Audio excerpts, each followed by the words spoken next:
Alright. Okay, sound check. Alright. Microphone check. Audio output check. Okay. Alright, seems that the audio's fine from me and from the game, so yeah, desktop audio is running well. Alright. Now then, welcome back. And yeah, so in the previous stream, we started off episode 4. And well, basically Barak von Zieks got framed for murdering our lovely fish and chips Inspector Gregson. Our fish and chips loving Inspector Gregson, Tobias Gregson. And he was killed inside of a abandoned apartment. Or a rundown apartment. And yeah, he was killed in a rundown apartment. And there were a few witnesses who heard the gunshot, although with recent developments in court, it is led to believe that the quote-unquote gunshot they heard, the loud bang, was actually caused by a well-timed set of fireworks that was wrapped around a candelabrum, and that is a set for the candle to slowly melt itself down until the wick reaches the fuse of the fireworks wrapped around it, and causing it to release the bang sound, which threw off the witness's timing on when the gunshot actually happened that killed Gregson. And then Von Zieks was looking around in the apartment trying to investigate until, well, he was arrested. And because he picked up the gun that supposedly killed Gregson, he was being framed for murder. And now our next set of witnesses, our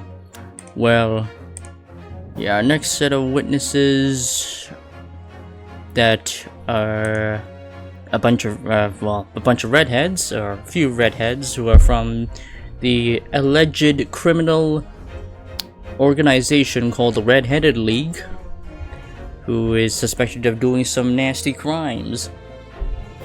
And they're exclusively recruiting red-headed people. So yeah, and we're going to be cross-examining 2 members who got arrested, who were suspected of doing crime, presumably like theft or something, if I do recall. And yes, man, we're still in part 1 of the trial too. It's gonna be a long case, this one. And not to mention, we're going up against Kazuma Sogi, the man who we thought long dead, but he's actually alive. 2nd of November, 12:33 p.m., the Old Bailey, Defendant's Antechamber. Oi, there you are, Aldo. What kept you, my dear fellow? Hello, Mr. Sholmes. Gina? You sure about what you said in there? That the boss, actually died the day before? It's pretty hard to swallow. Yes, I was shocked by the revelation too, Gina. As was I, possibly more shocked than the both of you. It's not a competition, Mr. Sholmes, but I was more shocked than all of you to put it together. All of you to put together. This is the autopsy report in question, is it? Yes, it's strange that there's no time of death noted. I suppose there's a simple explanation, or perhaps it was a deliberate omission. Oh dear, if it was deliberate, it puts me in the mind of the last case we worked on, and Dr. Sith. I know. Anyway, it seems that on the day before Lord Von Zieks discovered the body, Inspector Gregson was investigating the Red-Headed League, so perhaps something happened with them. Come to think of it, you had trouble with these League men too, didn't you, Mr. Sholmes? You were taken in by their trick. No. Naturally, I wasn't taken in as you put it. My sleuth-hound interest was merely piqued slightly by the rare scent of a weekly £4 income. And that scent masked the underlying scent of deception, I suppose. Hey, Ghostly Arrow, it's going alright, how about you? The 2 criminals in question are the pair we saw being arrested yesterday, aren't they? In Mr. Sholmes' suite, I mean. That's right, Suze. And it was me what took him in. thanks to a tip-off by a good law-abiding citizen. Indeed, yours truly. So it's going to be that pair in the witness stand next, is it? Something doesn't quite make sense to me, though. The day before Inspector Gregson was found, you hadn't had trouble with the Red-Headed League yet, had you? Why would the inspector have been investigating them? Well, the likely explanation would be that Gregson's own sleuth-hound interest was piqued by the rare sense of a weekly £4 income. Don't tar him with the same brush as you, Sholmes. Yes, well... Then there's the whole issue of Inspector Gregson being investigated by Lord Von Zieks for some reason. The Reaper, the Red-Headed League, Inspector Gregson, Lord Von Zieks, and Kazuma. I feel as though he knew we'd arrived at this point somehow. Gosh, I think you're right. What's he really trying to achieve here today? All the answers will soon be revealed. Observe the time, my dear fellow. The recess will be over very shortly. Yes, you're right.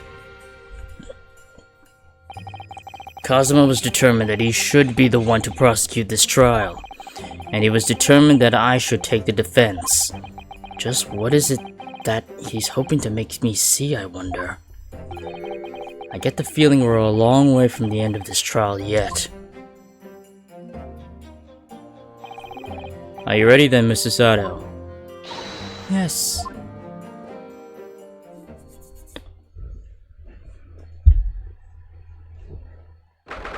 Second of November, 1 p.m., the Old Bailey courtroom.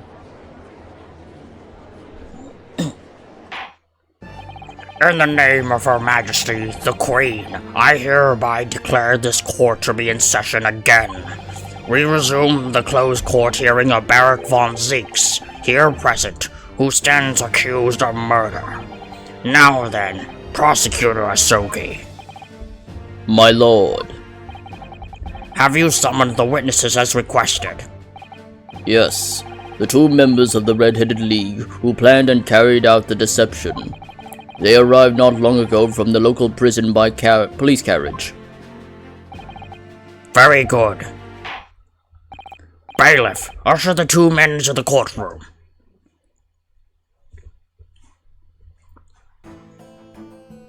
Wow, one's chowing down on spaghetti.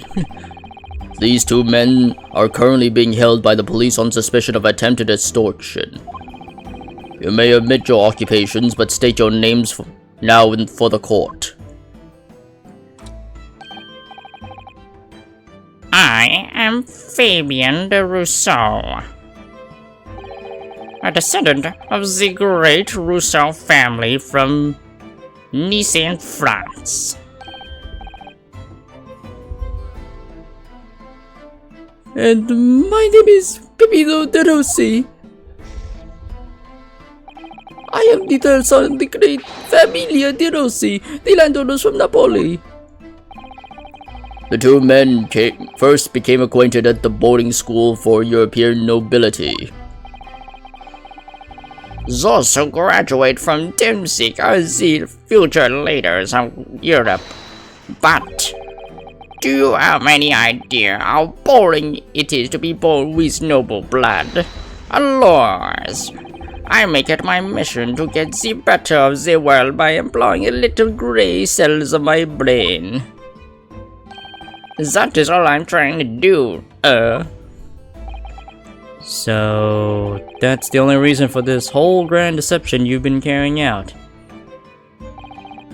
Oui, you could say that. Not bad, eh? He has great ideas, but the petty plans. The strange combination is the charm of the hilarious brothers. See you, couple. Listen to me, Peppino. I have two things to say to you. Che, are you about to tell me one of your grandy anecdotes? Eviva! Firstly, I want you to stop calling me this capo. And secondly, we are not the hilarious brothers. This is serious business. Gibello, there it is. The couples are trump card. The photo brow. It is deep, couple. The photo and the meaning of your words. The court has been led to believe that under the banner of the Red-Headed League, you have conspired to swindle money from unsuspecting members of the public. Is this true? Oui, c'est ça. And what exactly was the nature of this deception by which you plan to defraud? Lord, Lors, I will explain it. no, couple. Leave it on me. As you see, we both have the vivid red hair, no? At school, we were teased for this without pity. The couple here, he was many times behind the schoolhouse crying like the Trevi fountain. Oh yeah, so strong, so one day they will respect us redheads. Every night he would bury his head in his pillow and weep for... C'est bien, Pepino. Enough. I will explain the rest. The first step was the newspaper advertisement. About 1 week before the plan was put into operation, we listed the same notice in every paper in London. Yes, we saw that notice. It was this one, I believe, entitled to the Red-Headed League. Oui, c'est ça. I am honored that you have seen it. It states that the condition for joining the league is having flame-colored hair, and that if you satisfy the interview panel and are admitted into the league, you could receive a weekly income of £4. On the date specified, red-headed hopefuls gathered in droves at the parks specified in the advertisement, and from each person present, this pair took an application fee of 5 shillings. And with the money to France, it was a plan most elegant, non? No, it was most dishonorable. But to be frank, I'm stunned anybody was foolish enough to be taken in by such an obvious trick. The park was described by one witness as choked with red-headed folk, like a coaster's orange barrow. And the day on which all these men gathered to apply was the last day before the victim was discovered. Crucially, these two men spoke face to face with every single person present that day. Oui, I have seen more red-headed people in one day than I will see in the rest of my life. See.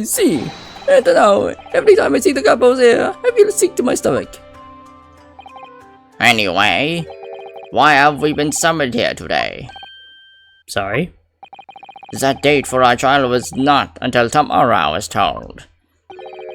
Naturally, neither of these men have been told any details about this trial. They've only been shown this photograph. Very good.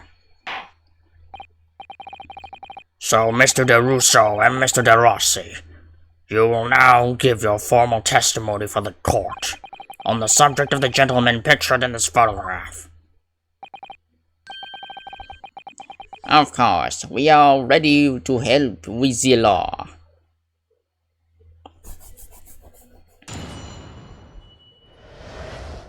The man in the photograph. We had more than 1,000 red-headed people assembled in the park on Lime Street that day. But I don't recall the man in this photograph. Couple? None. I don't remember him. Obviously, he is dead now, but I assure you, he was not in the park.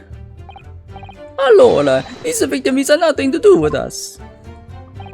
You have a lot to answer for, Peppino. It is your fault that we got caught in the first place.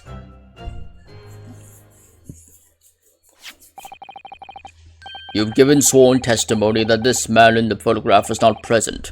Can you be certain? Oui. I am quite certain we did not interview this man. Nobody looking like this came to the park. This I can promise. It must be noted that you have been arrested for a grand deception, however. Accordingly, the court has little confidence in your assurances. With this attitude, we get nowhere, huh? He's really sulking now. This confidential report was obtained directly from Scotland Yard. It records an entry from the inspector's private diary, dated the day before the incident. It reads, Lime Street, Red-Headed League, undercover. Ah, I have the answer. Maybe there was another similar event in the park on the day in question, eh? That is ridiculous. There's no question that Inspector Gregson was investigating the Red-Headed League, which means it's quite possible that that's when he was killed. Very well. The defense may proceed with the cross-examination now. Ah, yes, my lord.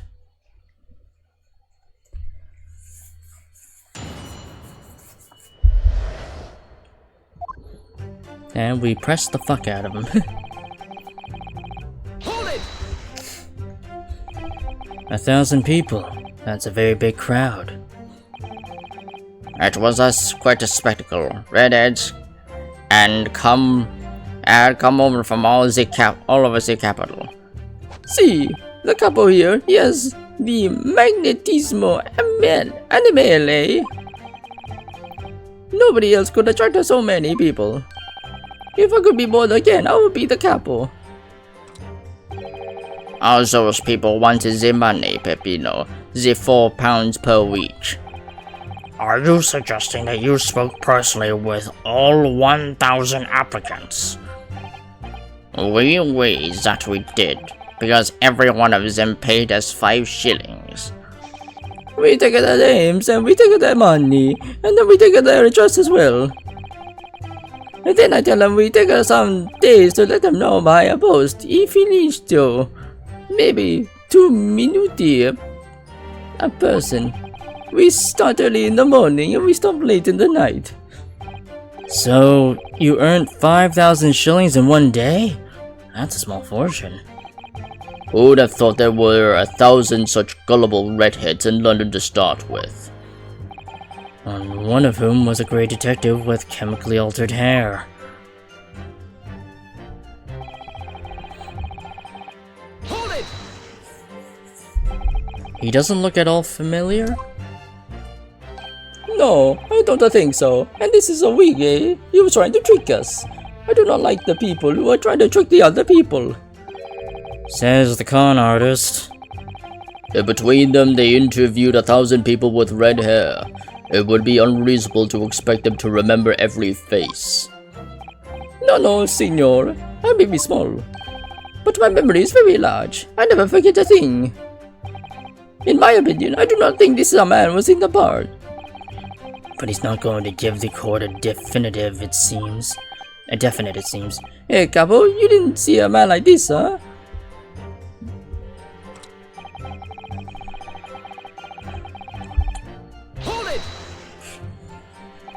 But according to what you said, you spoke with 1,000 or more people that day.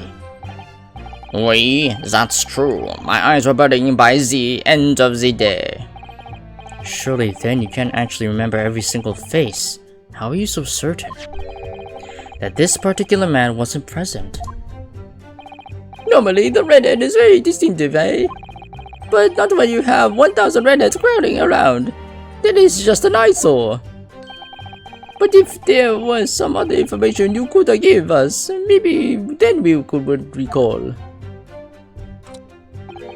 That is not the line, Peppino. Remember, we do not remember him. We are sure of that fact, huh?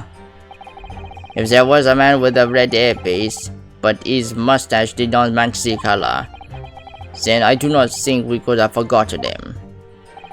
Cosmo said these two had only been shown that photograph and they had been told nothing else at all.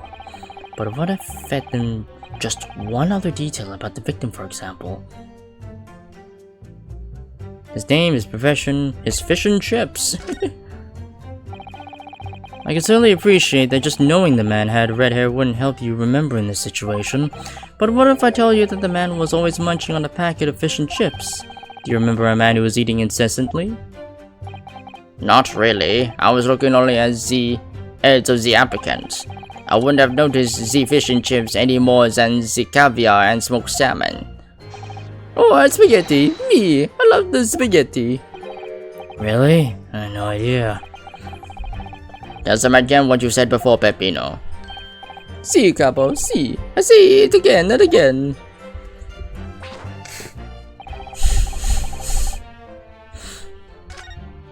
Okay, seems like there's a... Okay, I probably will probably bring up his profession next time, but I'll press the other statements first. But we only had your word for that. Si, but what else can we do, huh? True.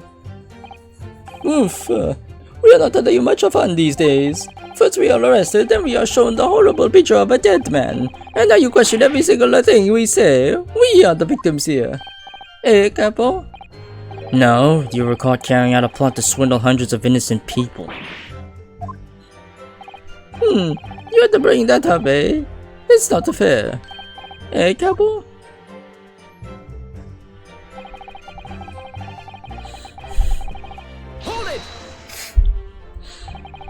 What do you mean by that? Cavolo, you promised not to say, eh, Capo? After we had taken all the money that day, we should have left the country. That was my plan. I left the purchasing of the tickets to the ferry to Dunkirk. To Dunkirk, my companion here. But he brought them for the wrong day. Oops. See, but it is an easy mistake to make, huh? The 31st. Bah, I have no sympathy for you. We were on all day late for the boat because of your stupidity. And now it's only because of this that the so-called great red-headed detective caught us. Capo, you know what I think? This is the work of God. It's a holy punishment, eh? Peppino, for the last time. This is not only punishment. This is only your fault. Ah. Don't blame God for your unholy mistakes. You are making me sick with anger. Maybe I make a mistake. But when it is time to eat the pasta, no one is a faster. And I've seen the evidence. They haven't told us much we didn't already know. What do you think, Mr. Naruhodo? Well, if it wasn't the if it was in the inspector's diary, it seems likely that they must have gone to Line Street that day. And yet these two both claim they didn't see him. I have to say, they don't appear to be telling lies. Well, they are experts in deception, don't forget. Sounding plausible is their speciality. They may be lying simply to avoid being implicated in this case as well. Surely if they were truly experts in deception, they would have been caught. Well, yes, you do have a point there. It seems to me like we need more information. Definitely.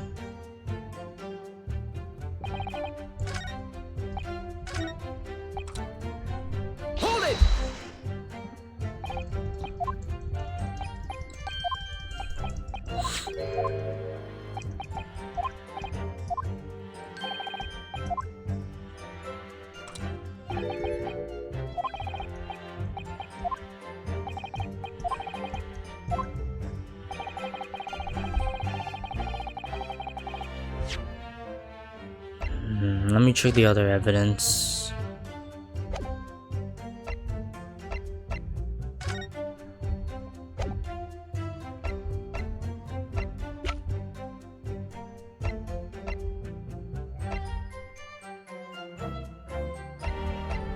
There's firecracker.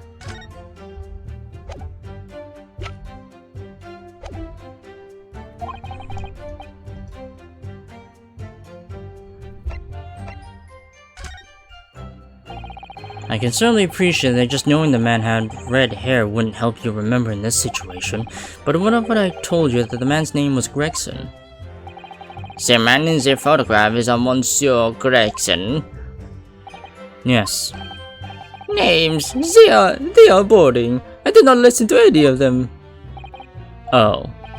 It was not a real interview, huh? It was just for a show. Why would I remember the names? That's right, this changes nothing. The man in the photograph was not there, as we've already said. I see. It seems there's little to be gained from pursuing this point further. Tell them again what you said before, Peppino. See, Capo, see. I say it again and again.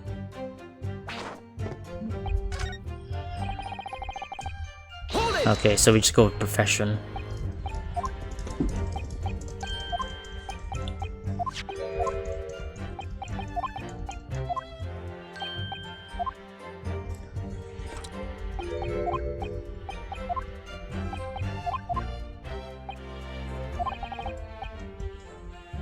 His profession. I can certainly appreciate that just knowing the man had red hair wouldn't help you remember in this situation, but what if I told you that the man in the red hair piece was actually a detective? The man in the photograph, a detective. Yes. It would appear he found your notice in the papers suspicious and decided to investigate incognito. Sorry, but this changes nothing. Something to add, Mr. De Rossi? See, I am always adding something. Parmesan, olive oil, pepper. What I mean is, did you not agree with your friend's last remark by any chance? Yeah? What did he say, just to say, about the detective? Yes, that. Keep your mouth shut, Peppino. You have said enough already. But why, Capo? What is the problem? There was a man who said, I am Inspector from Scotland Yard. What? Good lord! Order! Order! Order! Explain this volte-face in your testimony, witness. It's simple. A man who was... There was no such man. Maida! What are you saying, Capo? Have you forgotten, eh? I have forgotten nothing. Nothing like this came to the park. Basta, Capo. Basta. You beat me at many things, but not two. The memory and the meals. Like I said, when it is time to eat the pasta, no one eats a pasta. But you are interfering to me in every other way, so shut up.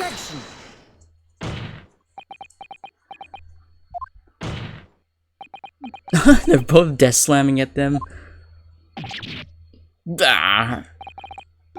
Troutard, the damage is done. Indeed it is, sir. There was a man who came to the park and he said he was an inspector from Scotland Yard. However, he looked nothing like the man in the photograph. He was someone else. How can you be so sure? Because to start with, his face was completely different. See, it's true. The man who came was a younger. His face was shaven clean, his eyes were sadder, his chin was thinner. No resemblance whatsoever then. Anyway, I was not going to be fooled. I took the obvious precaution and said to him, if you are really a detective, show us the proof. See, the Capo here, he doesn't take a nonsense, eh? But he was well prepared. He said he had identification. Identification? You mean official police inspector's identification? That is most unconvincing. Sorry, my lord? Counsel, no incognito inspector would offer his identification for inspection. It's quite out of the question. Definitely. Why would he expose his true identity?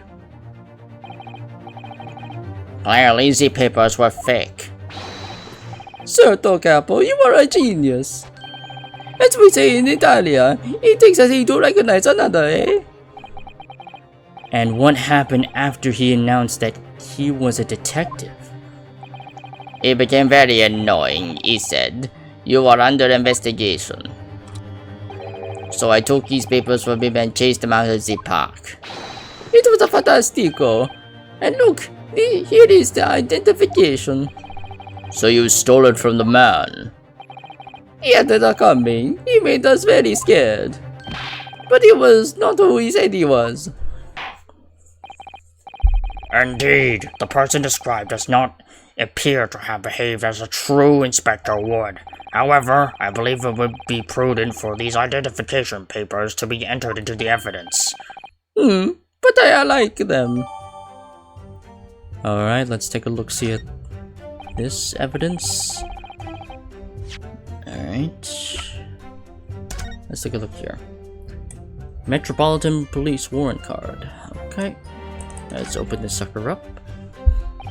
Well, I suppose we should see what this inspector's identification looks like inside.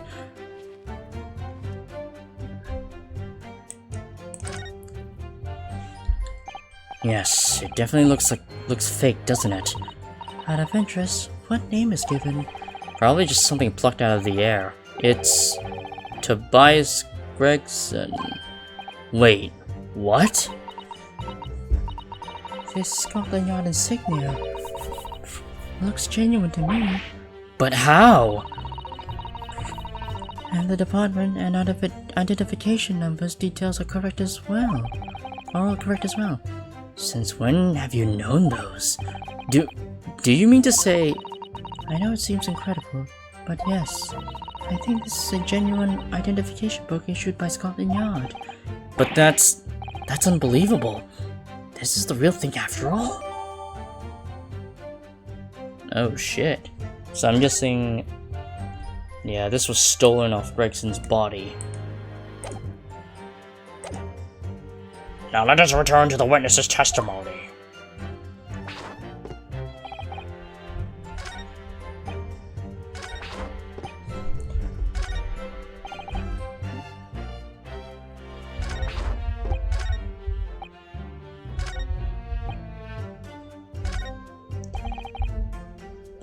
So it's possible they didn't see Gregson, but they probably saw this guy. Because the way they describe the actual person who went to the park might be this guy. The ex-warden. Or not the ex-warden, the yeah, the chief guard, yeah, of Barclay Prison. It's probably this guy. From the sounds of the description.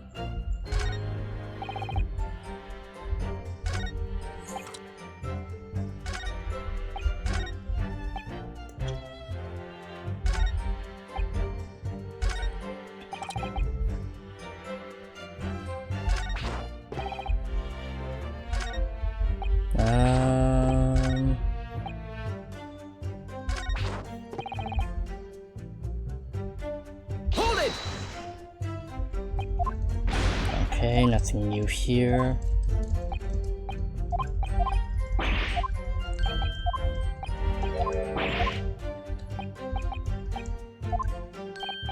I guess, yeah, we present them at... in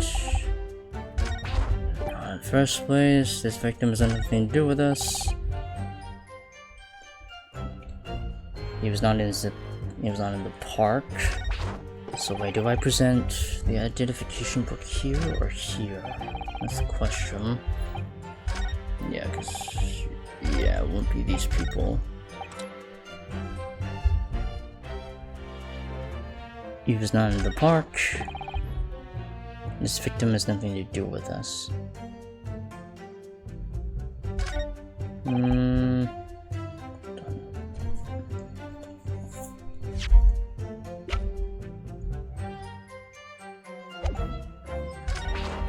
It's probably here? Objection! Yeah, it was here. I wonder if I could ask you to examine this identification book very closely. Miss Lestrade? Why Miss Lestrade? What is your intention here, counsel? Is this really a fake, or is it genuine? That's the question, which we can't answer ourselves. Objection! Don't be ridiculous. No Scotland Yard detective would allow his or her identification to be stolen.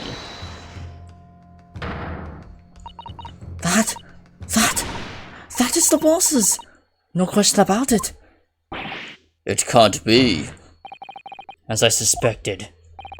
The undercover detective who attended the Red-Headed League's enrollment on the day in question was the real Inspector Gregson, carrying out an incognito investigation. So laws. You really sound different on stream? Do I? Or are you wait, really? How do I sound any different? Hold on, let me... Looking at my audio... It should be... Oh, it's clearer. Oh. Oh, it sounds clear? Okay. And very crispy. Oh, okay. Oh, that's weird then. Because I'm using the same settings as before, so... Or maybe it's because... I don't know. Oh, okay, that's weird. Oh, yeah, I guess. Oh, it's different for voice chat. Oh, okay, I see. Okay. It's better though. Oh, yeah. Oh, order! Order! But if the boss had his identification stolen, he would have reported it straight away. I mean, it was always on at me about it. If you lose some of that, report it at once, he'd say. Then Big Boss G paused the stream. Could it be then that the inspector was physically unable to report it? Physically? Eh? What are you saying? Oh yes, what are you saying? Unable to. You're not suggesting. Yes, it's quite possible that he was killed before he had the chance to report his identification stolen. No. Order! Order! Order! The defense posits that the victim was killed the day before his body was discovered at a different location. Do you two have anything to say about that? I know nothing. I done nothing. Pull yourself together, Peppino. Mon Dieu, you can behave a little more like a master criminal than that, non? Now I wish I had returned to Italia. Stop crying, Peppino, please. Otherwise, Lummy, stop your whining and start talking. Well, I believe the court will need to hear your story. I know nothing. I done nothing. But you will tell everything, or face the worst possible outcome. I feel like they're gonna say Mamma Mia at some point. Well, apparently they are Italian from the sounds of it. You will dry your eyes and testify again about these identification papers and the precise circumstances under which you came by them. For crying out loud.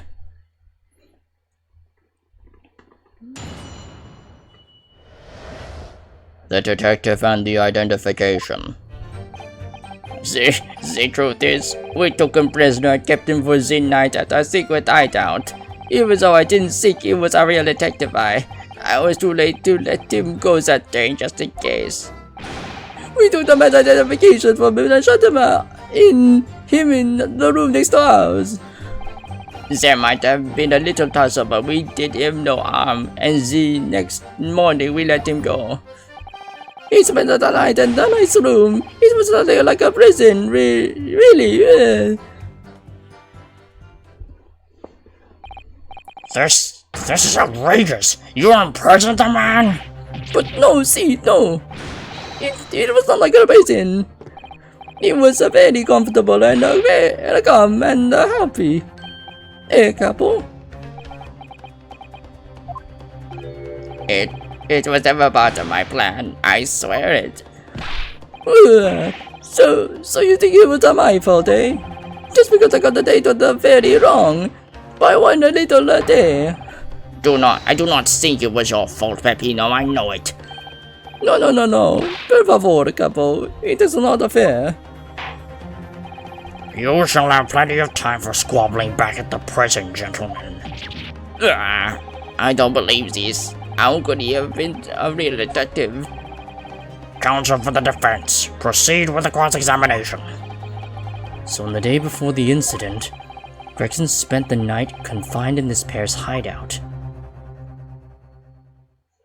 Or the guy pretending to be him did.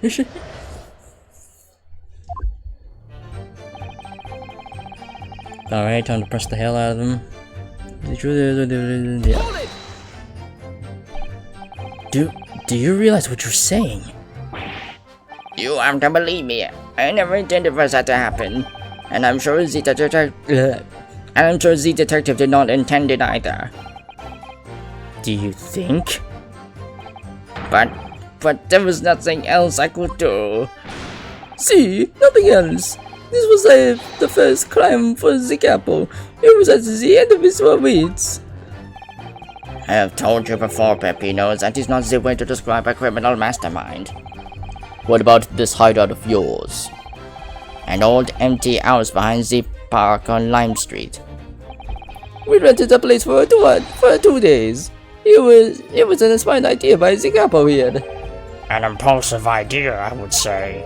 No, not impulsive, inspired. Hey, capo. What am I supposed to say to that, Peppino? And it was in the house described that you confined Inspector Gregson, was it? But you have to remember, I was under the impression that he was a pretender, not a real inspector. That doesn't quite add up, though. If you didn't think the man was a real inspector, there would have been no reason to take him prisoner, would there? None, you were right, but we couldn't be completely certain.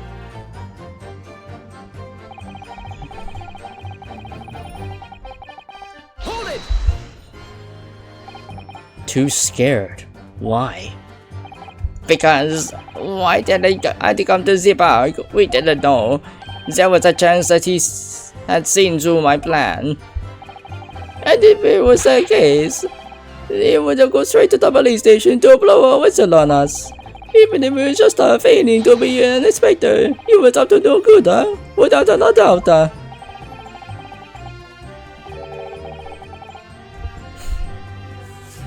Hello there. Yeah, Let 2 is banned. I assume that's Trey, because you're saying Master Qui-Gon in chat. I think most people would agree that it's you two who were up to no good. Well, see, you may be right. Hey, Capo. The point is, we were not able to escape from England immediately. That is why we had no choice but to take the man prisoner. What I don't understand is why the inspector felt the need to show you his identification in the first place. See, I asked myself the same question. We were writing down the names and addresses all of the people who we took 5 shillings from that day. I have forgotten what name he said, but the address, it startled me. See, address, Scotland Yard, Homicide Division, he said. What? He probably didn't like your face, Peppino. Anyway, I was not rude, I just politely asked him why he said it. And that's when he started to say he was an inspector. Not long afterwards, he took out his identification. What was Inspector Gregson playing at? Tell the court what happened next. Who's this? It's Trey. Because he... yeah, he confirmed it. He said yes when I said, oh, is this Trey? Because you said Master Qui-Gon in chat. And he said, yep. You took him back to your hideout, you say? See, we did that.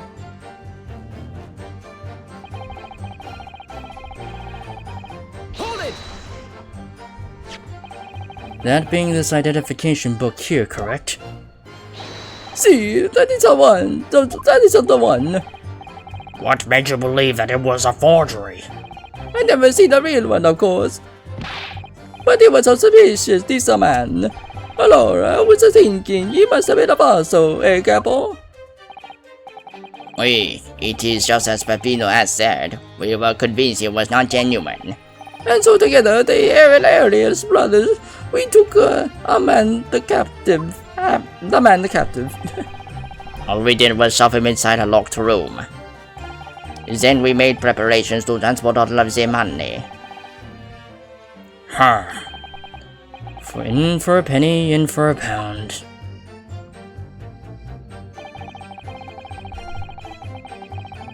Hold it!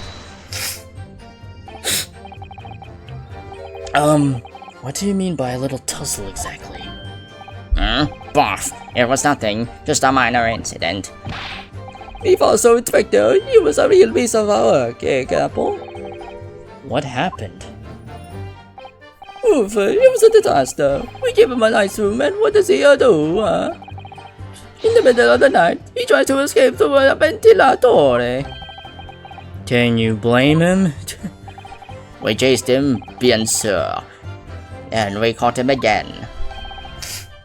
Can you blame us? Wait, you didn't shoot the man in your haste, did you? Sir, who do you think we are? Of course not. I simply caught all of them again and took them back to the room. Oh, Excuse me. Mr. De Rossi, is something wrong? Hey, me! Something Mr. De Rousseau just said seemed to make you, well, it seemed to make you act even more strangely than usual. What was all that about? What was that all about? Cavolo, at times like that, you don't wanna have the capo after you, believe me. And I speak from my personal experienza. A personal experience? That is enough, Peppino. There is no need to say more. The truth is, the night before we put the Red-Headed League plan into action, I was scared. It was not fair to the capo, but I tried to run away. It's a shame you didn't manage it. But the capo here, he came after me like a turbine, eh?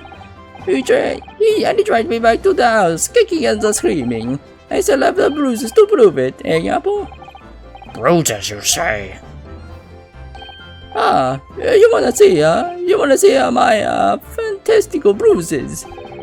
That's enough now, Peppino. No one wants to look at any part of you. What did I do, I show you or I don't. I show you or I don't. You do. No. Well, alright. If everybody wants to say it, then I am to do it. Oh, around his neck? Echo, you see, he's still very visible, eh? That ring around your neck? You got that when you were dragged back to the house? See, the capo sometimes he's very rough and... I said that's enough. Peppino's neck has nothing to do with what we are talking about here. You have my word. Yes. What is your opinion, Counsel? About this red ring around Mr. De Rossi's neck. I wonder, does it matter? What's his autopsy report? Time of death. I mean, he was shot. Nothing about bruises.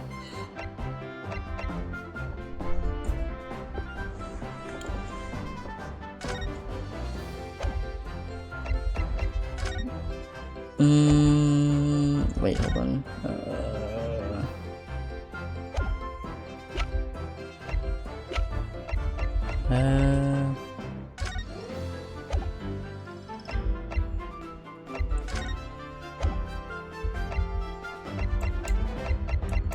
The red ring around his neck, is that relevant? Probably. Though, connecting that, I am not sure.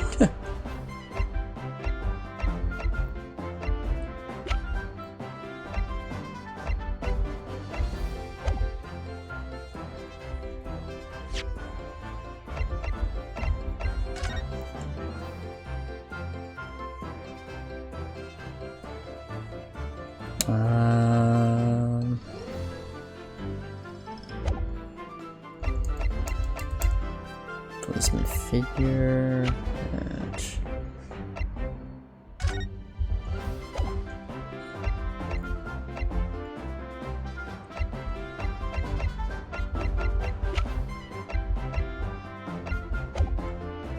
Maybe? Mr. De Rossi, I'm gonna have to ask you to amend your testimony with details about the mark on your neck. Hey, Capo, you see, everyone is interested in what I say, huh? Ah.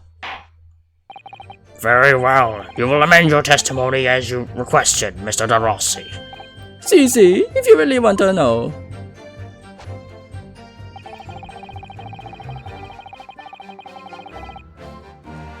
He tried to escape but put a collar on him and dragged him back. Okay. Hold it! Are you saying that red mark was caused by... Si, a big collar made from a leather. A leather collar. Is this true, Mr. DeRusso? What? We had a Saint Bernard at home when I was younger. It is a souvenir from that time, with a very strong chain. A strong chain. And you put that around your friend's neck? I'm sorry, I was so angry that he was leaving me alone. You did not have to tie the chain to the leg of a bed. Though, I would not have tried to run again.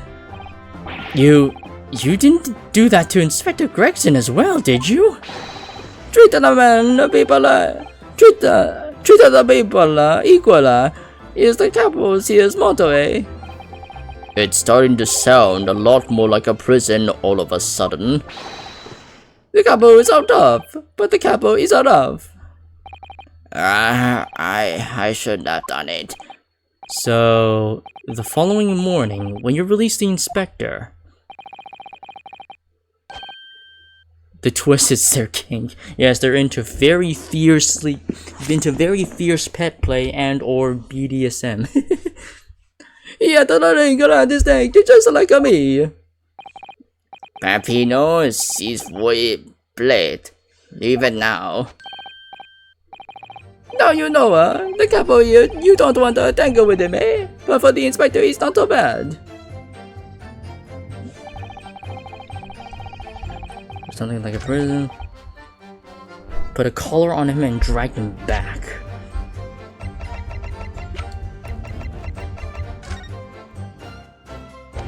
I don't think, yeah, because there's nothing stated in the autopsy report that he has any red marks around his neck. It just said he was shot, and that's it. I guess, did we look at the photo? We don't really see any mark on his neck. I mean, it could have been covered by his waistcoat. So, I mean, it could have been covered by his shirt, the colors of his shirt. I don't think that's leather. I think that's just part of his tie or shirt.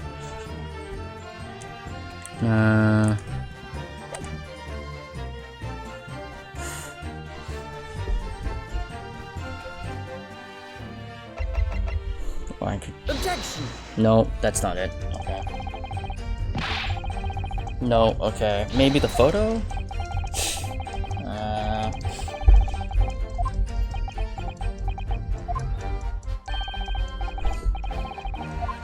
Okay, I think I'm presenting the photo then.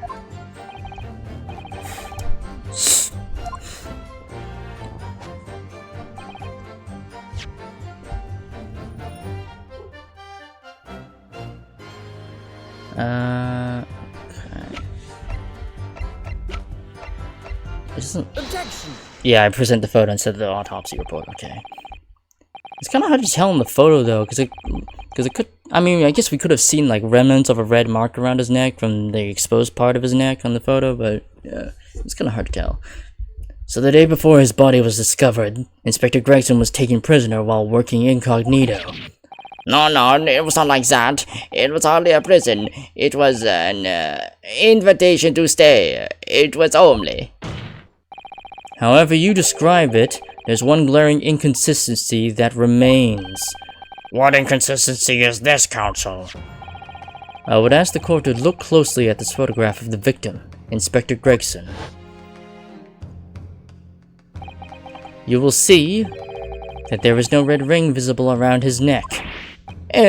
But that makes no sense. It was me who took a color off the man in the morning, and I saw the red bruises on his neck, just like I have. Given that the mark is still clearly visible on this witness's neck, we'd expect to see bruising on the victim who was put in the collar more recently than Mr. De Rossi. Indeed. That is most peculiar. But what did we tell you, huh? We say this from the beginning many times. Wait, Peppino is right. The man in the photograph is someone different to the man we had captured that night. Yeah, I have a feeling, yeah, it's Mr. Vigil who they took in. Order! Order! Order!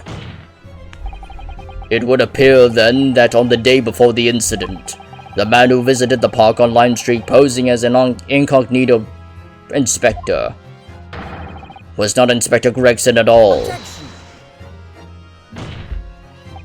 If that's true, however, how do you explain the inspector's identification? This is a genuine identification book issued by Scotland Yard. It's inconceivable that someone could have stolen such an important item from the inspector. The prosecution made that assertion itself. And we also know that the inspector had made a note about the Red-Headed League in his diary for that day, which surely means we cannot divorce the two events completely. The inconsistency noted by the defense is most troubling. If it were the real Inspector Gregson from these two red-headed gentlemen encountered, the fact that no bruising can be seen around his neck defies explanation. But equally, if they actually encountered an imposter, how did that person come to be in possession of the real inspector's identification? Does the defense have some plausible explanation, counsel? The whole thing defies explanation. It is for precisely these occasions that we keep meticulous notes in the court record, Mr. Naruhodo, because those are the facts, and the facts cannot lie. No, the facts can't lie, even when they point to something so incredible. It's almost unbelievable. Well, my lord, the true identity of the person who had turned up in the park for the Red-Headed League's enrollment is revealed by information in the court record, I believe. Good gracious! Very tantalizing, Mr. Naruhodo. So, why don't you help us all to see whatever truth it is that you've apparently seen? Who exactly was this inspector that appeared before Mr. De Russo and Mr. De Rossi? An imposter. Though it seems incredible, I admit, the undeniable facts point to only one thing. Since no bruising can be seen on the victim's neck, the person who these two redheaded men took prisoner that day cannot have been Inspector Gregson. In other words, your whole argument up to now has been a waste of time. On the contrary, I haven't finished. What? There's no bruising on the victim's neck, so the question immediately posed next is, who exactly was this man in the park on Lime Street found to be carrying Inspector Gregson's identification? See, that's right. We tell the same story every time. Whoever this man was, the couple dragged him from a pillar to a post when the dog collared. Mon Dieu, Peppino, I was not so harsh as you say, huh?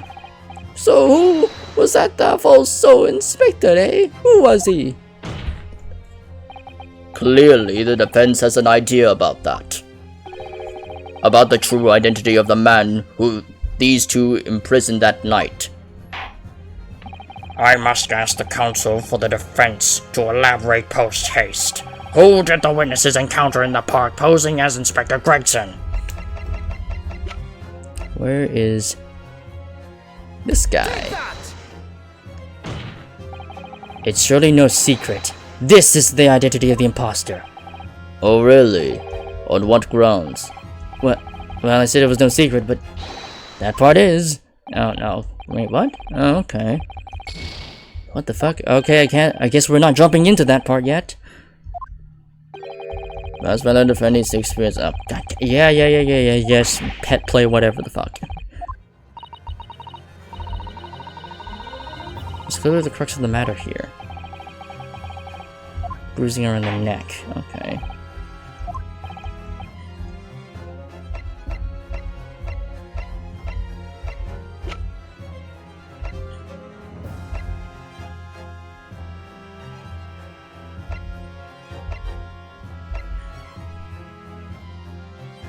It's so secret he doesn't even know.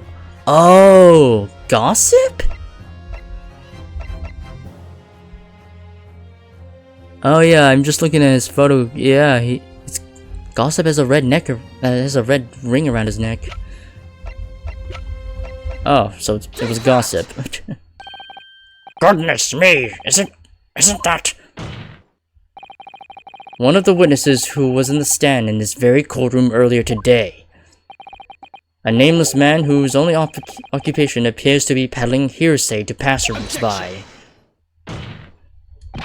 What on earth would a street seller be doing with a police inspector's identification papers?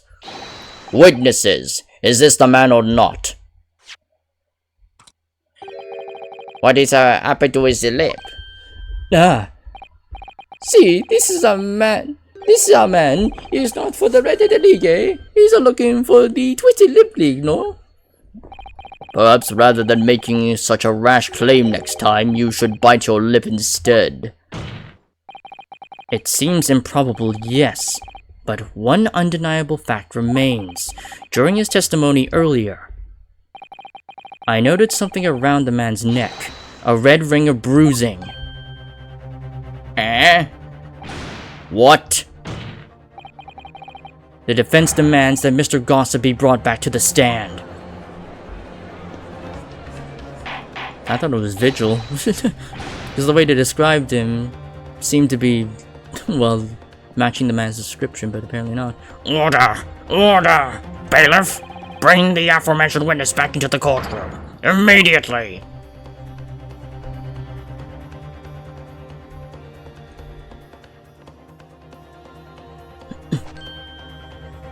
That matches. Well, I never. An undeniable ring of bruising indeed. And identical to that of the witness beside him. Yo, what's going on here? I've always had this, me, it's a birthmark, yeah? A birthmark, you say? I assume the reason you've been recalled to the stand has been explained to you. Something about the inspector again. But I'm telling you, you got it all right as usual. You're denying all knowledge of it? Well, of course I am. Are you trying to kill me while on this nonsense, eh? Well, at least you'll have more stories to peddle back on Fresno Street, won't you?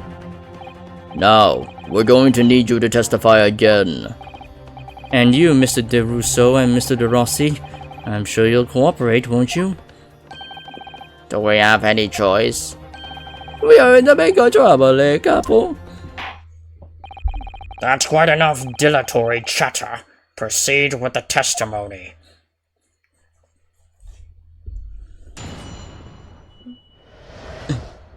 The inspector and the identification revisited. The man who claimed to be an inspector that day was definitely not this man. He's right, see? You think you'll be able to forget these grand lips, eh? I'll never leave Fresno Street, alright? I'm not interested anywhere other than Lee. I'm all alone in the world, me. I've got no kinfolk or nothing. Why would I be involved in something like that? Just look at me, eh? Does it look like I could carry off in disguise with a face like this? It would certainly appear that we have the wrong man. What have I been telling you, is there was no need for this pointless testimony. Ugh. That's right. I'm just a simple peddler, remember? Fresno Street's all I know. How would I have come by a police inspector's identification book, eh? Well, yes, that's hard to explain, but... Huh. A brief cross-examination, I think, counsel. Very brief. Ugh. Is there anyone in this courtroom who thinks I might be onto something?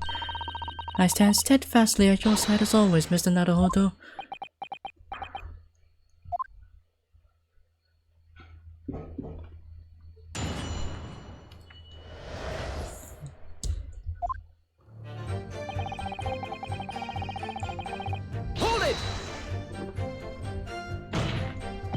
So you say, but how can you be quite so certain? There is no need to urge your hands on the desk, monsieur. Surely it is an obvious none. Because I have never before seen lips like this. Nevertheless, there's a clear red mark around Mr. Gossip's neck. And it looks very much like that left behind on the neck of your collie by your prized caller. Mon Dieu, with your words, it is like you're trying to wring my neck. It does look very much like my neck though, eh? No, this is about my lad. The biggest lips in London and I've neck to die for. Hey, they broke the mold when they made me. For the first time in my life, I feel lucky to have been born with red hair. And I thought being Japanese made you stand out in London. So you maintain that you've never seen this man before? Oui, c'est ça. I swear to it by the flames of my hair. So, fierce pride has outgrown the frustration within your hair now, has it?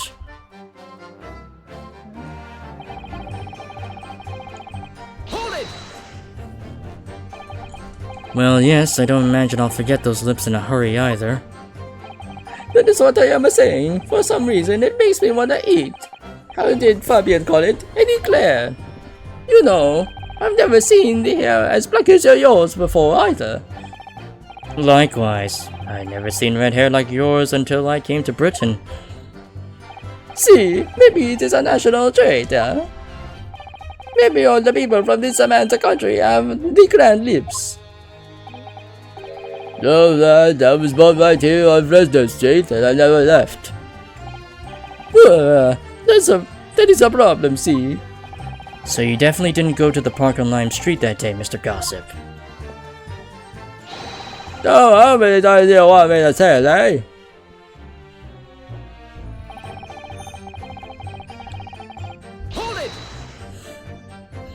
So, you'd heard of the Red-Headed League, had you? You don't get a name like Gossip for nothing, eh? It's my mission to know what's going on in town. I saw that tasty tidbit to a fair few redheads that came past me. That's between us. I even got sandwich to cough up for it. Well, he does have a very red nose if that counts. Who knows? But as you can see, my own hair's got not got a hint of red in it. And in any case, Fresno Street's my patch. You won't catch me sidling out to some other part of town. Is that so? No, sir, not likely. Excuse me. Mr. DeRusso. Oui, can I help you? Did Mr. Gossip's words just now lead you to remember something relevant, perhaps? It was the other day when I was looking for a place near the park, a small house or something. To be the headquarters of your Red-Headed League, yes. I visited an housing agent on Lime Street and there I saw him. This man was paying money to the agent. Mr. Gossip? With a housing agent? Oui, he had some kind of contract in his hand and they were clearly discussing terms. But, no, you're mistaken, chum. I never left Fresno Street, mate. Like I said before, you're mistaken me for someone else. Someone with the same face. No. The couple is alright. I remember it too. He was paying the man with the banknotes. With notes? Like I said, that wasn't me. I was curious why this man with the dirty clothes had so much money. So I looked at the name on the papers. And what name was written? Mr. Gossip? No, this man, he lies. He tells you that he has no name. But in fact his name is Hugh Boone, huh? He's better than Mr. Gossip, I think, see? Oh, that's Hugh Boone. No! Oh. I'm a better tidbit of information, like I said, on Professor Street, and that's that. I don't much like folk talking about my personal life. Indeed. And it is not the intention of the court to invade the privacy of witnesses. Very well, I shall respect your wishes, sir.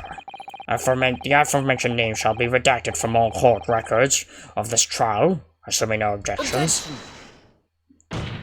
Objection. I'm sorry, my lord, but the defense does object. Because the name just mentioned has a very deep significance to this case. Good gracious!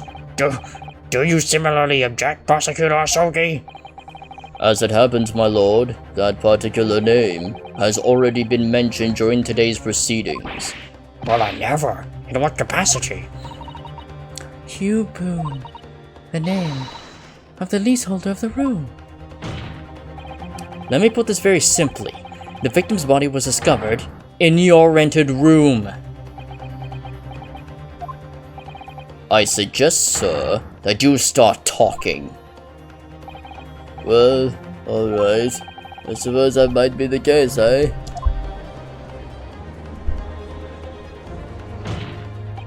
So your real name is Hugh Boone.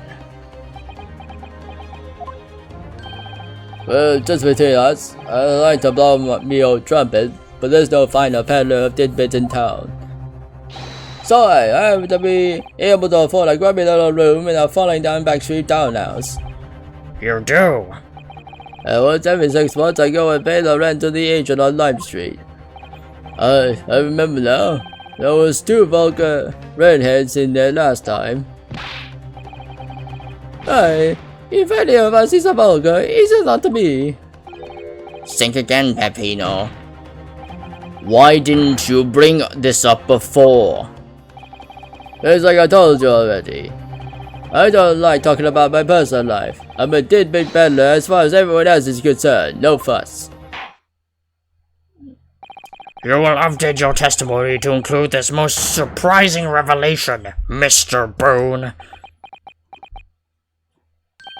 If I must. So the leaseholder of Scotland Yard has been looking for us since the body was discovered.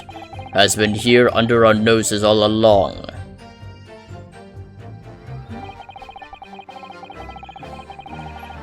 For what difference is it?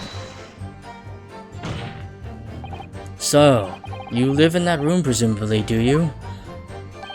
No, I don't live there. What do you think? There's no bed, is there? Just a desk. Then, why would you want to rent it? Well, I don't think I should have to say, really. Then how about the notice board in there? Which was covered from top to bottom in confidential documents only the police should have access to. No, that board's not mine. The inspector must have brought it along. It's the only other bits and bobs that belong to me, the desk and the chair and that. People don't generally carry around enormous notice boards around with them. The real question is, why was Inspector Gregson killed there, in your room? Well, obviously, I'm not the faintest idea. I mean, it's causing me no end of bother, to be honest. It seems to me that Mr. Boone would rather as little is known about his room as possible for some reason. Yes, it does come across that way, and more importantly, knowing that the scene of the crime is actually his room completely changes things. In particular, there's one part of his testimony that's really bothering me now. That's how I'm finally going to undo this man.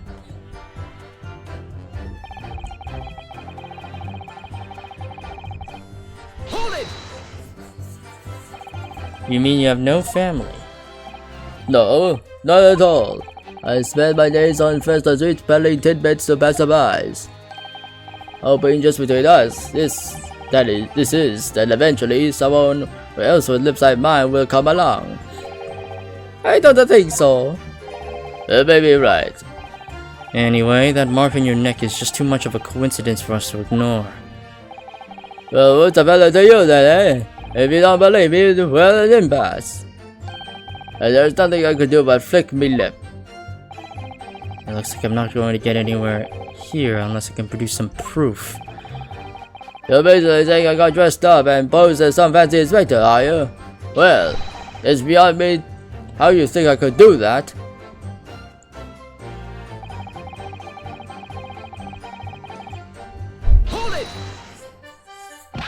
Maybe you could, say, with a mustache or a beard to cover that lip. Hey, Babs. If I was going to stick some fish there on the cover of this fine specimen, I'd end up looking like this worship over there, wouldn't I? Pardon? I assure you my lips are entirely unremarkable, and I would ask you to not cast such scrutinizing looks in my direction, Counsel. Sorry, my lord. My imagination got the better of me there. Well, Inspector Gregson did wear a mustache, of course. You're right, he did, so perhaps he was hiding something himself. He could barely have hidden a crumb in a mustache of that size. And anyways, the detective we spoke with had no facial hair at all. See, the capo is alright. He was a clean shaven. It certainly seems beyond the realms of possibility that this witness could have disguised himself as the victim. It does, and it is. That's the extent of their testimony, is it? What's your feeling, Mr. Naruhodo? Well, what Mr. Boone says is undeniable. It would be all but impossible to hide those lips with any form of disguise. Perhaps yes, but nevertheless, the mark around his neck is equally undeniable. It's identical to the one that Mr. De Rossi suffered. Yes, that's true. But why does this whole disguise idea just keep playing on my mind?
How would he even pull off that disguise?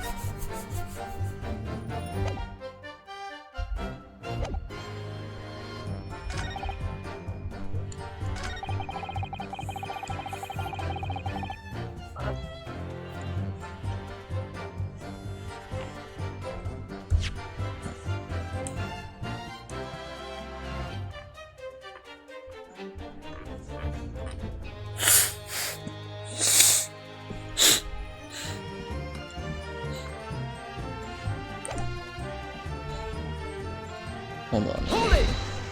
Let me question this guy again.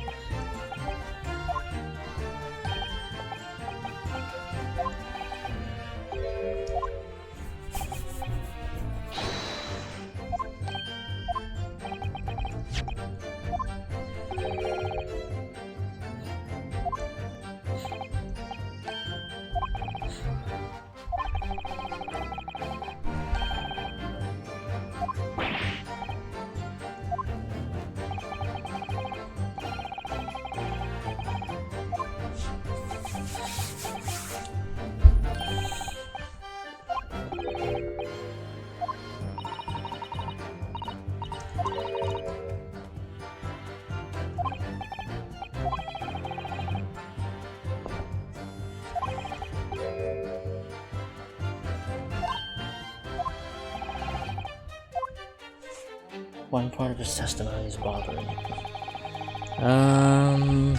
Let's see.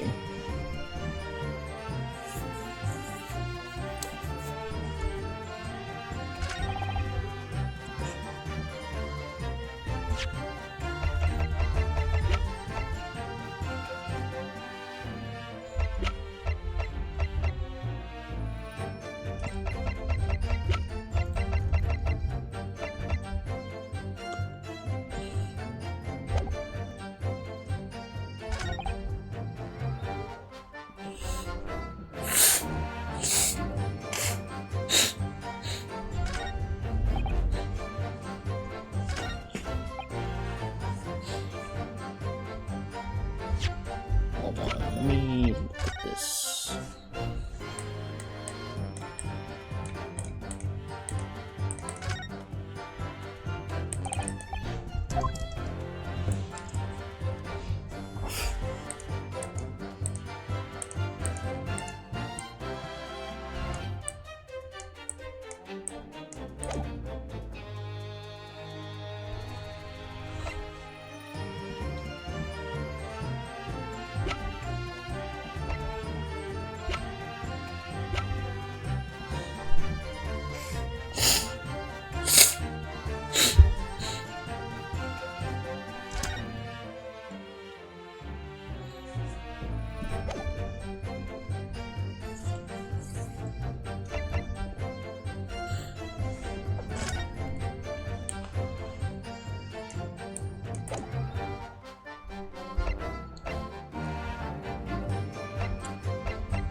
Um.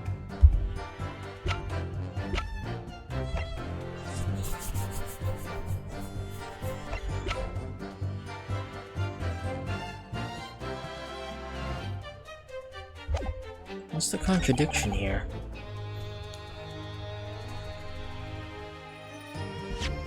Hold on, let me look at the... Well, actually, let me look at the crime scene floor plan. There's desk, chair, and he claims the notice board isn't his, and there's fireplace.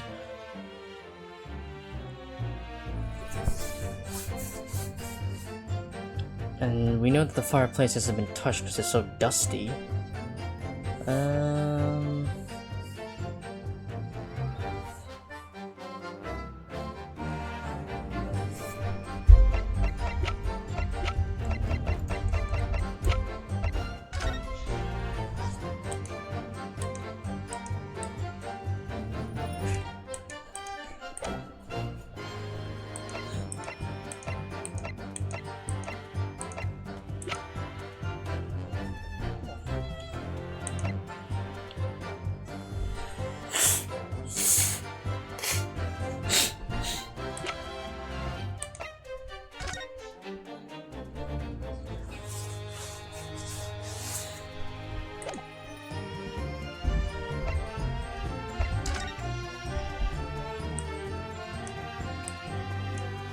What do we have here? Oh, looks like there is some sort of steamship ticket. The SS Cruise, first class cabin, 001. Yokohama departure, 11th of September. London arrival, 1st of November. Ah, that's the boat that Professor Mikotoba and Judge Goku came on from Japan, isn't it? Yes, I think it's called at Dunkirk at the north coast of France for a night before finally arriving in Dover. I think it's been almost a year since we arrived in Dover on the SS Boria. It seems a shame not to keep your ticket as a memento of your trip, don't you think? Yes, I agree. I have mine safely in my diary. And I keep mine in my wallet, so I have it with me all the time. Oh, how strange. Where could it have gone? Are you like this on purpose, Mr. Naruhodo? Did I imagine it? Or was that comment accompanied by a little sigh?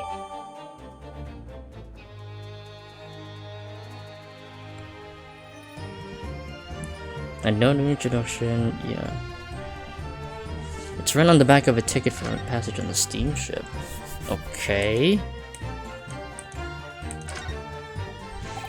Professor Mikotoba has wonderful handwriting, doesn't he?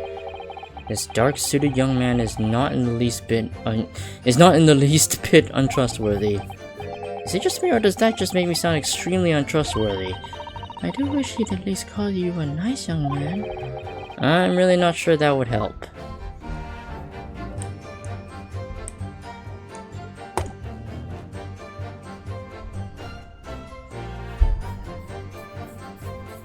I don't think it really makes a difference here.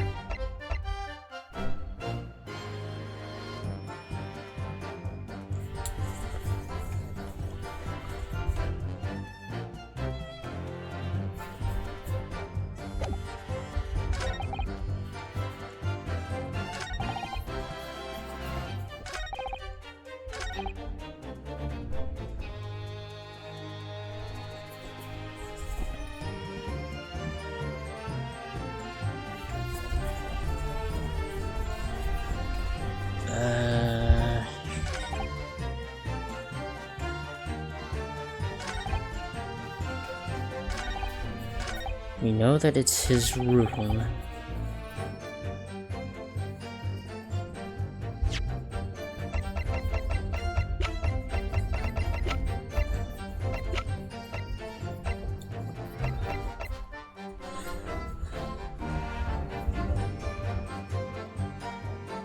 Oh! There we go. It took me a while. I was like, wait, what? He knows it's his room. Oh, yeah, I just remembered. Yeah. Is this Vigil, then? If you have no kinfolk, as you put it, then explain why it is that among the sparse furnishings, we found this photograph in the room. I presume, as you've been renting the room, that this photograph belongs to you, does it not? Well... Mr. Boone, drop the pretense and tell the court exactly who you really are. I don't know what do you mean? I'm a peddler. I keep telling you so. You really don't need to bother with me. Please, just leave it alone. As the man says, leave it alone. Whatever the truth is about this man's life, it has no bearing on this case. Because it's simply not possible that he impersonated Inspector Gregson. How can you be so sure? Just look at the man. No amount of disguise could ever hide those unmissable features. But what if we were to look at this the other way around? What do you mean? Yes, Counsel, what do you mean? Well, there's no denying that Mr. Boone's lip is very prominent indeed. But consider the possibility that his prominent lip is itself part of an elaborate disguise. Then hiding that prominent feature, in other words, revealing his true face, you would make an utterly impenetrable disguise. Wouldn't you agree, Mr. Hugh Boone?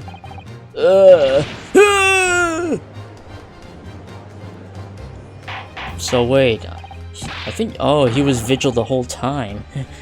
Yeah, cause if that photograph is is his, of Mrs. Vigil, then it's him.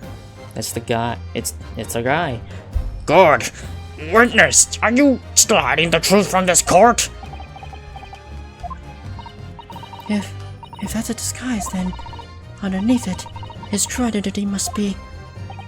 Yes, that's right. There's really only one person he could really be. My lord, the defense believes it can reveal Mr. Boone's true identity to the court. No, please, no. Very well then, counsel. What is the true identity of this peddler who goes simply by the name of Gossip on the street? There we go. Your real name is actually Mr. Vigil, isn't it? Mr. Dally Vigil. I don't recall that name, counsel. Who is this Mr. Vigil? It's a name I encountered yesterday, my lord. It has to do with a certain client of Mr. Herlock Sholmes. A young gentlewoman came to the detective, asking him to locate her missing husband. The woman in this photograph, in fact, this is Mrs. Vigil. What? From what I understand, you haven't returned home since the night before the inspector was found dead. But of course, on that night, you were being held captive by 2 Red-Headed League men. And last night, you were put up by the prosecution service in preparation for testifying in this trial, because we've been led to believe that you, Miss Venus, and Mr. Sandwich were all homeless. Being important witnesses in this case, we needed to know where we could find you, of course. And that explains why you've not only been unable to return home, but also unable to contact your wife, who's been beside herself with worry, waiting for you at the Vigil residence. No, you just hold on a minute. I don't have a... What I'm talking about? Really? It's a simple enough matter to confirm my suspicions. All we have to do is pull off that disguise. No, please. Bailiff, bring soap, a sponge, and a washbowl at once. Mr. DeRusso and Mr. DeRossi, you will restrain the witness. Wait. Oi, my lord. See, my lord. Ah! No, stop! Get off, please! No! I'm surprised he got the 2 redheads to do it, even though they're fucking criminals.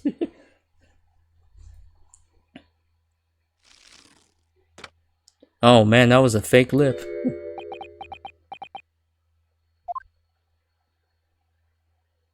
Damn.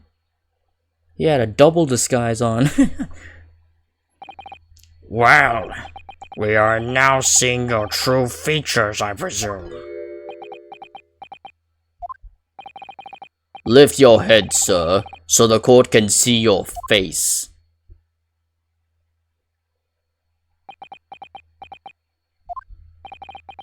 It would appear that the defense counsel's assertion was entirely correct. This has been a very elaborate deception. So, witnesses, tell the court, have you seen this man before? I don't believe it, but... See, it is no question. This is the inspector we saw in the park. Extraordinary! On the day of the Red-Headed League enrollment, the man claiming to be Inspector Gregson who appeared before Mr. DeRusso and Mr. DeRossi in the park Was you disguised as the inspector, or rather, was you posing as the inspector in no disguise at all? Mr. Vigil was formerly employed as the chief warder at Barclay Prison. The chief warder? Then your career had promise. Why, you would quite possibly have become the future governor of the prison. What on earth have you been doing peddling tittle-tattle on Fresno Street? Well, it's been 10 years since Mr. Vigil worked at the prison.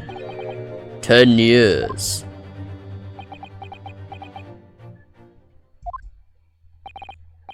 I'm really dreadfully sorry about all of this. Yes, it's true. I am Dali Vigil. And you were the chief warder at Barclay Prison 10 years ago. So, where did Mr. Hugh Boone come from? Boone is the other me.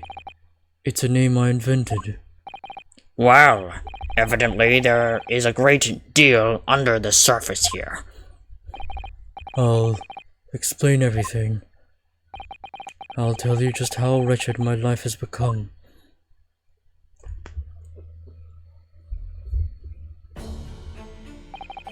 As you say, it was 10 years ago now that my employment as Barclay's chief warder came to an end. Having left the prison service, I searched for some new occupation by which to earn a wage, but times were hard in London, and I found no suitable engagement at all. In desperation one day, I turned my head at selling wares on Fresno Street. But your wife appears to know nothing of this. She still maintains that you are the chief warder at Barclay Prison. I was utterly determined that my wife should not know of my failings, which is why I never told her. I opened an account at the bank under the name of Hugh Boone, and I rented the cheapest room I could find on Fresno Street. The scene of the very crime we're investigating. Yes, that's right. A place from which I could emerge every morning at 8 as a squalid peddler, and transform myself back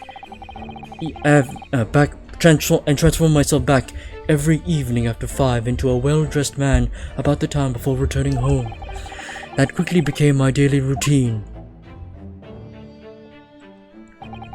I was puzzled by the lack of furniture in the room, but that explains it. But why on earth didn't you just tell us in the first place? I have a wife, sir, and 2 sons, and without wishing to sound self-conceited, they regard me with some pride. I couldn't bring myself to disappoint them. So instead you decided to conceal your occupation from them? Yes. I've made such a terrible mess of everything. Still, one thing doesn't add up. No matter how many tidbits of information you could sell to passing gentlemen, even at 6 apiece, you couldn't hope to match the salary you must have commanded as chief warder at the prison. Very true. To have kept your family in comfort, despite 10 years of somewhat misbegotten employment.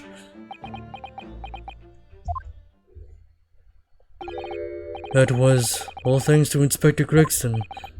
What? Inspector Gregson? What on earth? It was some years after I'd invented Boone and begun my other life as a street seller. He, the inspector, that is, recognized me one day. Do you mean to say the victim was an acquaintance of yours? I knew him from my time working at the prison. When he saw what I'd become, he was deeply troubled for me and my family, and from that day forward, he visited me on Fresno Street with increasing regularity. Then one day, he asked me if I could carry out a secret assignment for him. A secret? What was it? I was to impersonate the inspector. What? Impersonate him? We always met in that little room so the inspector could brief me. Visit Oxy's tomorrow and take the statement from the proprietress. It was always something along those lines. Surveillance work, interviewing people. On those occasions, he would lend me his identification so people would believe who I was. My instructions were to make an impression, to let people know that Inspector Gregson had been at work. And for those services, he compensated me financially. A Scotland Yard inspector willingly relinquishes identification into your care with intent to deceive? That, as I'm sure I need not point out, is a very serious criminal offense. But why? What was the point of you impersonating him? I truthfully do not know. All I can say is that the inspector warned me on numerous occasions. Now remember, Vigil, I need your solemn word. You don't blab about this to anyone, alright? Ever. Even if I end up a croaker.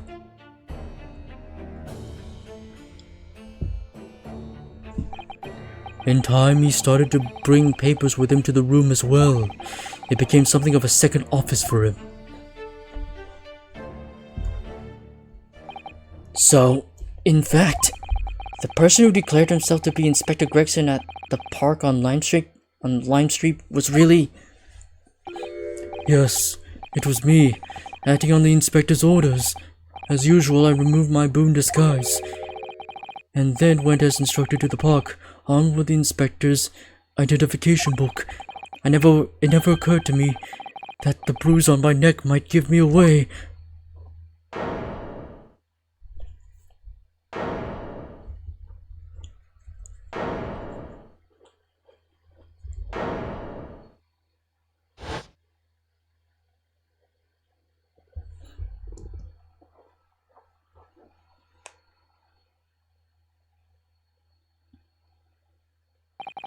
Well, it would seem this confession completely destroys the defense's case. Explain yourself, Prosecutor Asogi. My learned friend's assertions was as follows. The victim was killed at another location on the day before his corpse was discovered, at the hands of these two red-headed League men when they imprisoned the inspector. But no, that can't be. After all, it wasn't the inspector who went to the park that day. It was me. Oh goodness. Finally, we have clarity. We had nothing to do with the murder of the inspector. And merci, Monsieur de la Défense, for proving it. What? What?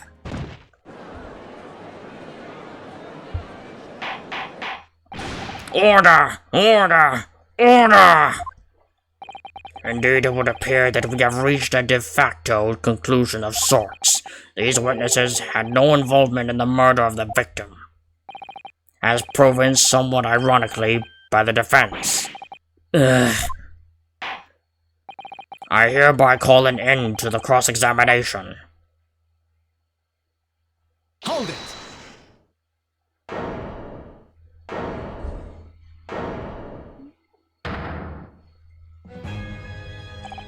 Pardon me, my lord, but with your permission, I would like to pose one further question to the witness. Kazuma? What question, counsel? It concerns the events of 10 years ago. I believe you would have been present at a very significant execution that was carried out at the time. 10 years ago? The execution of the professor, Genshin Asogi. I want to know exactly what your involvement was. Oh, Answer me, man. One moment, counsel. Is this related to the current case? Naturally. It is the prosecution's belief that this case and the events of 10 years ago are inextricably linked. Huh.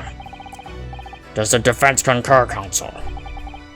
Kazuma, you're not yourself. You're not as calm and collected as usual. poor Kazuma-sama. No wonder he's acting this way. Mr. Vigil's memories of what happened 10 years ago would tell the tale of Genshin Asogi's last moments, his own father. I know. I do understand that. But even so... The Prosecutor Asogi.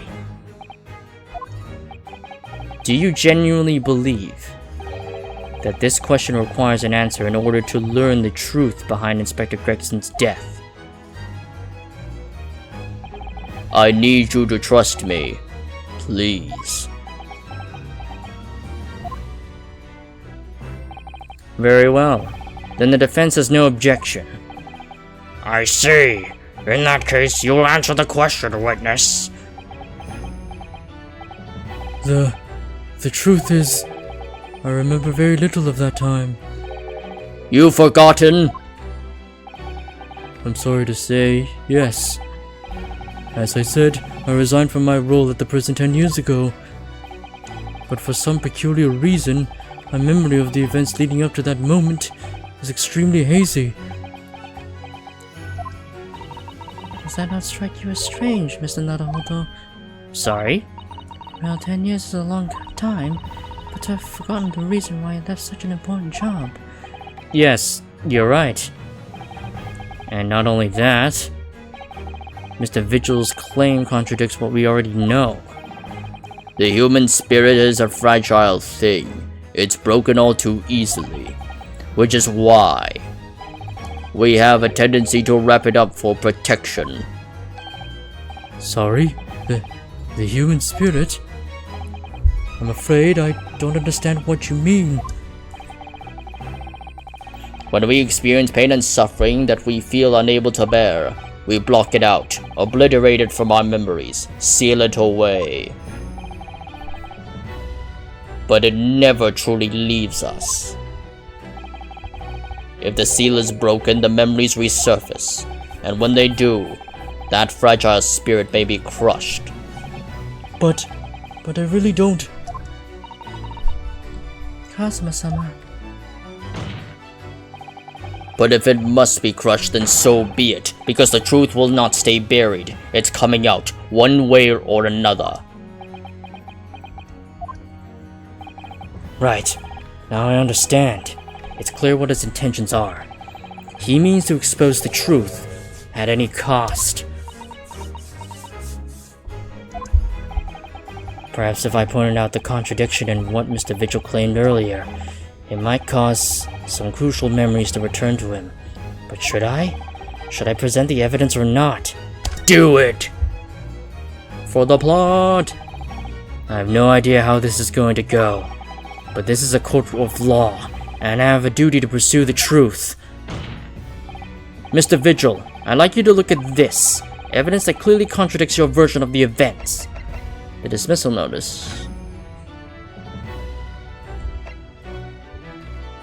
Yeah. Take that!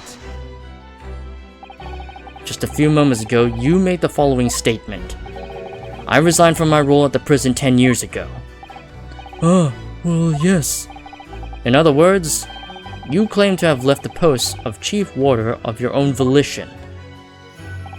Well, yes, of course. Why? Tell me.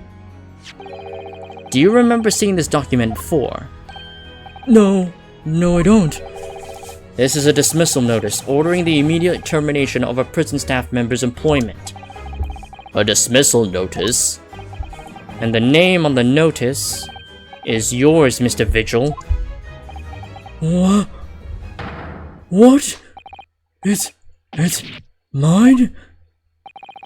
So you didn't resign from the prison service at all. For some reason, you were dismissed as chief warder from Barclay. No, there's been some mistake. I'm sure. I'm sure I turned in my resignation. This dismissal notice is nonsense. Isn't it? If you were forcibly dismissed, there must have been a good reason. Clearly, you did something. Mr. Vigil, it's time to break the seal It's time to break the seal and have you remember.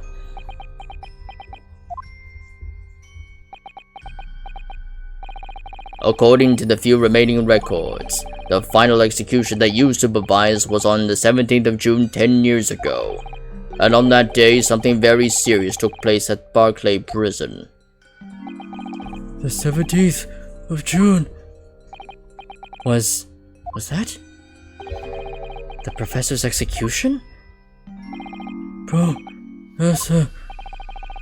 As you were the chief warder at the time, it stands to reason that you would have been present throughout the proceedings. It does sound familiar. And yet, that execution never took place. The convict, ostensibly executed earlier that day, later re-emerged from his grave. The convict came back to life. In the cemetery in the middle of the night, there was a witness. However, the witness claims that a moment after he saw the convict clambering out of his grave, a gunshot rang out from over his shoulder, and the bullet pierced the professor's chest, killing him instantly.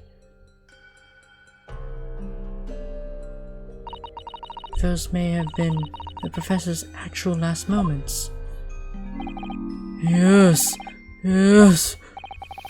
Seeing as you were in charge of overseeing executions at the time, you must know the truth about what really happened. It's in your head, somewhere deep down. Well, Chief Warder Dally Vigil, I know there are memories in your head that can explain what happened on the 17th of June 10 years ago. And now it's time for you to drag them up.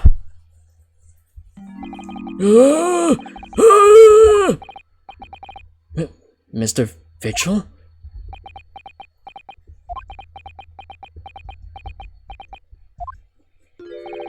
Yes, the whole prison. It was complete chaos. The prisoner escaped. He was killed in the cemetery. The shocking news ripped through the Barclay like a hurricane. What?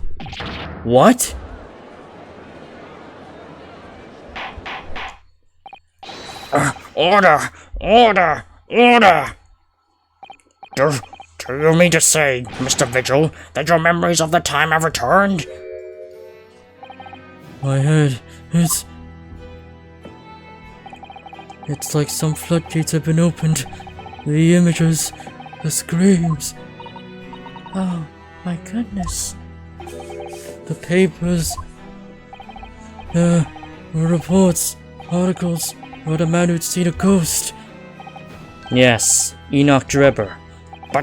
But surely those reports were exaggerated. There were traces at the scene. Traces of what? In Lowgate Cemetery, at plot number 139. Blood. Lots of blood. That's where the man was buried, of course. Obviously, something terrible had happened there. The depths of conspiracy and depravity from which this tale is emerging are quite staggering. I reviewed the police records from that time extensively. A thorough investigation was conducted by Scotland Yard to ascertain how the convict managed to escape in the first place. And the conclusion reached by the investigating team was that a member of the prison staff must have been involved. Are you suggesting that a prison warder abetted the man's bid for freedom? Yes, and I was afraid of doing it. Of using that mass murder's execution as a way to help him escape. You did what? I remember now. The horror of all of it is coming back to me. One evening, a few days after the execution, some detectives came to the prison. I was called to the governor's office at the top of the watchtower.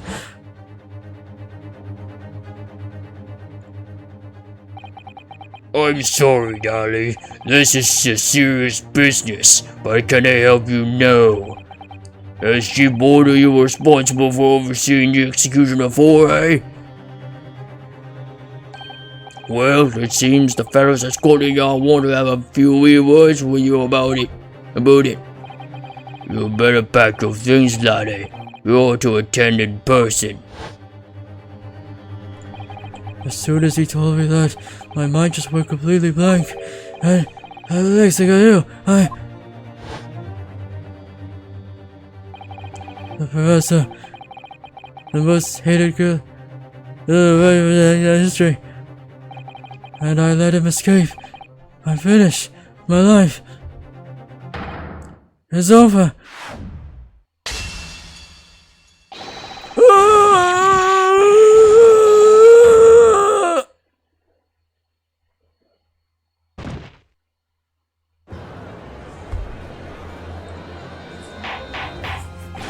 Order! Order! Bailiff, fetch a doctor at once! Court is adjourned for today with immediate effect. So, with Mr. Vigil's collapse, proceedings came to an abrupt end for the day. Once again overshadowed by the legacy of that notorious killer, appearing like a cursed ghost ship on a foggy ocean. Lord Van Zieks, Mr. Vigil, Kazuma, and Gregson.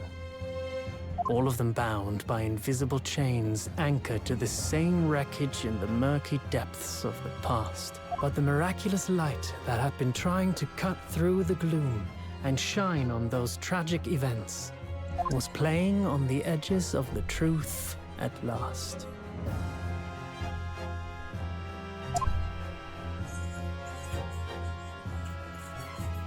Oh shit.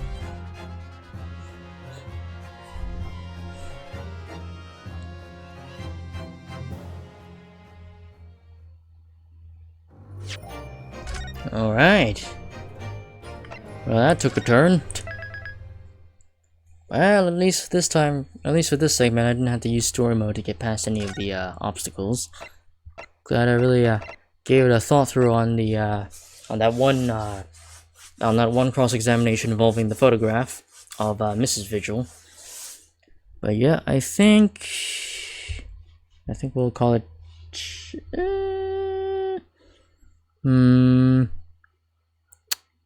Do I call it here? Because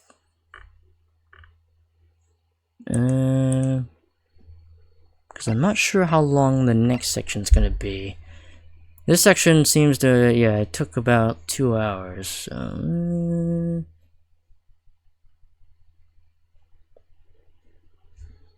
I think I'll call it here.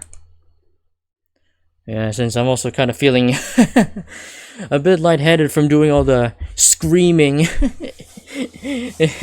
especially for the last one involving Vigil. I was going, oh yeah, because I feel kind of lightheaded from all the screaming. So yeah, I think I'll call it here. Holy shit. Well, things are going to get interesting in the next stream of The Great Ace Attorney 2. But for now, farewell. And see you in the next stream, which would technically be in tomorrow's stream involving another session of the VR chat roleplay, Neon Divide Alternative. And yeah, and speaking on Neon Divide Alternative, we are actually approaching season finale. So yeah, a few more weeks and yeah, it's gonna be the end of Neon Divide's season. Neon Divide's alternative season. So yeah, I don't know how long the break is going to be between the season, but we shall see. But yes, farewell for now.